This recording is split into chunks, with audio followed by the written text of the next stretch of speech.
Hi, I'm Ali and I'm going to show you how to make this skirt block which makes this sample here. This is the starting block for making any of the skirts I'm going to be showing you, or you might want to use it as part of making a dress if you want a fitted skirt. So I'll show you how to draft this, how to do the darts and how to fit it.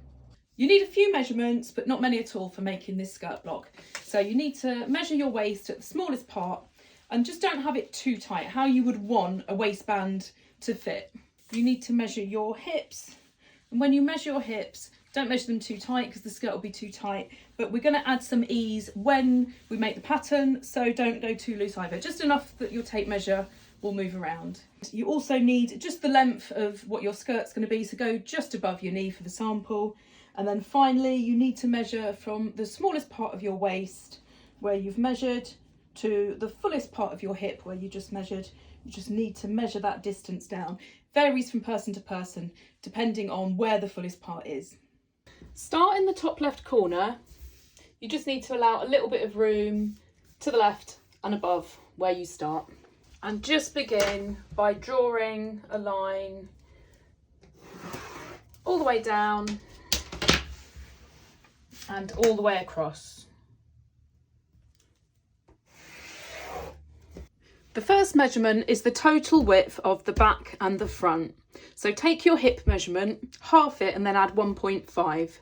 So for example, if your hip measures 100 centimetres, half that to get to 50 and then add on 1.5. So you've got 51.5. So measure that across and then square all the way down to the bottom. When you're getting your piece of paper ready, just make sure it's long enough for the total length and the width is a little over half of your hip measurement. So the next measurement we're going to do is the length. I just do it to just above the knee because it's a good length for a sample. And you just need to measure that exact length. Just mark that and then square across to the centre front line. So at this point you might want to mark centre front and centre back. The next measurement is the hip line. So this is all going to depend on where the fullest part of your hip is. So just mark down your waist to hip measurement and then square all the way across to the front. Really helps if you've got dot and cross paper for this because it makes it so much quicker to do. The next measurement is just halving this. So just measure what that is and mark the halfway point. And then just square that all the way down and that is your side seam. You might want to have a wider back than front if you've got a fuller bottom. That's something that you can look at once you try the sample on, but for now just mark it the halfway point. Now we're going to mark where the waist finishes at the top. So we're going to mark the back waist point. So you need to take your waist measurement, divide it by 4 and then add on 4. So for example, if your waist measures 80, divide that by 4 to get 20 and then add on 4.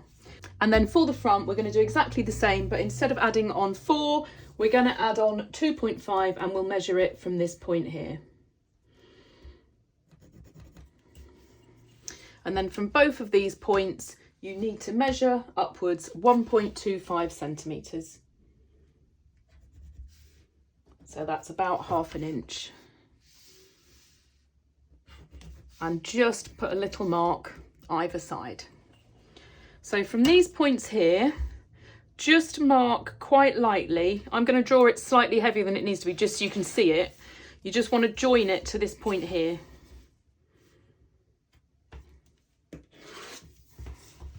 And then you want to join them at the top as well, to the centre front and to the centre back.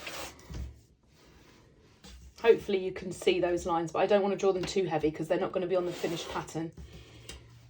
So you've now got those marked and we're almost done. So this is the hip. So what you'll need to do is put a curve on it. So just measure outwards 0.5 centimetres. You might need to change it once you put your sample on because everybody's shape is different, but do that and then just join that with a curve either with a curvy ruler or just do like I'm doing and use a bendy ruler to draw it.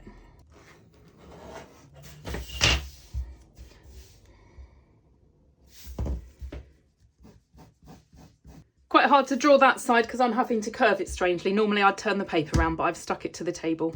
So just draw the curves in there. And then the last thing you need to do is just put the darts in.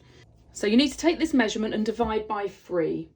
And then that measurement you need to measure from this point here across. And just mark that, and that'll be the position of your front dart.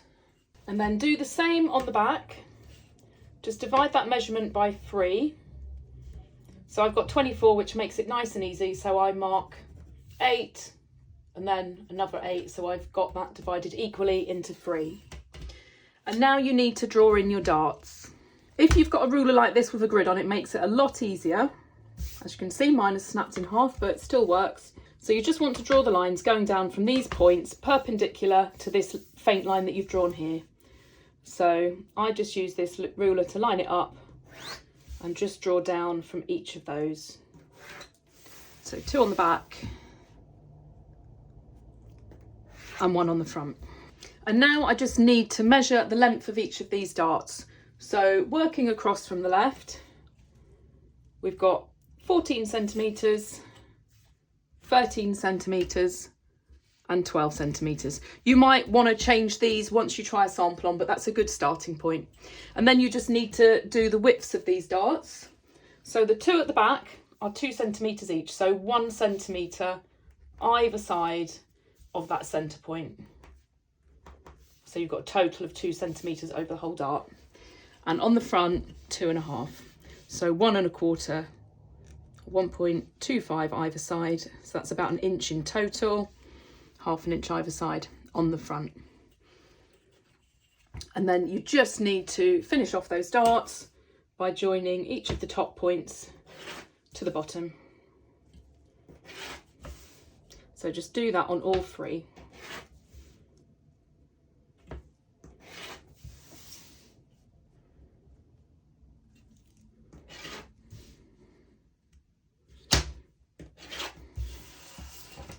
And we're pretty much done. The next step is to cut it out, and once it's cut out, we'll do this top edge. So I'm just going to cut down the centre, front and back, across the bottom and up the side around the hip curve, and then I'll show you how to do the top. If, like me, you marked your centre front and centre back points on the outside of that line, just draw them back in where you've cut them off, so you know which piece is which. So it's all cut out other than the top edge. So what we need to do is just make sure that once that dart is in, you've got a nice shape at the top. So just fold it as best you can. And then where you've got this straight line here, you just need to curve it a little bit. So it's in the right position here, and it's in the right position here. And then where it goes down to a point where you've done your dart, that's where you just need to curve it a little bit, so that when it's folded, that's a continuous line. So once you unfold it, you can see that that just goes up a little bit. And then when you cut it out, just follow that new line. And then just do the same on the back, where you've got 2 points doing it. You just need to make sure that this faint line you drew is continuous, nice smooth line all the way across the top. So once you unfold it, you're going to see the curve on each piece here. So just cut it out on those lines. And there you go, that's your skirt block done. The best thing to do is make a sample and just see how it fits. And then if you need to make any of these darts longer or shorter to suit your figure, you can do that. You can see how it fits on the waist and the hip. It's really down to how well you took your measurements as to how well it fits. So just make sure, just to reiterate, when you measure your hip, just don't have the tape measure too tight, because then your sample will be too tight. The same with the waist, but don't have it so loose that it's baggy. When we measured across, we did add in a little bit of ease, which was just over 1 inch, I think 3 centimetres. So it should already be loose-ish on the hip. I'm now going to cut this out of some fabric and sew it up so I can try it on and see how it is, and I'll show you once I've done it. I'm not going to put a seam allowance at the top or the bottom because I want to see where they finish. I'm just going to add a seam allowance down the side, and I'm going to cut each of these on the fold and then just leave a little opening on one hip to pin it on. And this is my sample. So I just need to check that it fits nicely on the hips and on the waist. It's probably a little bit loose on the waist because I probably measured a bit bigger than I should have. Fits well on the hips. The darts all fit well. You just need to see if it's the right shape for you. You might need to make them longer or shorter, or if you've got a bigger waist to hip ratio, you might need to make your darts a little bit wider. So what you need to do, if I show you on the back, you don't really need to adjust the front, but you could, for example, add a 1/2 centimetre either side on these darts here. So I'm just going to draw that lightly to show where it would be, and you could do that on both darts. So you're adding 1/2 centimetre either side, which means that you're taking a whole centimetre out of this skirt. So whatever you take out here, you need to add on here. It's quite hard to explain when I don't have an exaggerated hip to show you.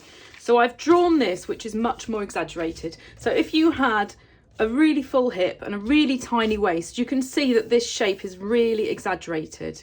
So I've just drawn an example with one dart just to make it easier to demonstrate. So what I would do in this instance is I would start by adding a 1/2 centimetre either side, and then I would join the dart up in the new position. So the total that we've added on here is 1 centimetre. So that's what we've taken out of our panel. So it's made the waist smaller, which we don't want to do. So we just need to add that centimetre back onto the side, and that means that the waist measurement is still exactly the same. And then we can redraw in the hip curve. So you can see straight away that this shape is much less exaggerated. So then just get rid of those original dart lines. Hopefully that makes sense. Please comment if it doesn't, and I'll do a separate video on how to adjust the darts for fitting issues like this. And this skirt block is what you need to make any of the skirts I'm going to show you.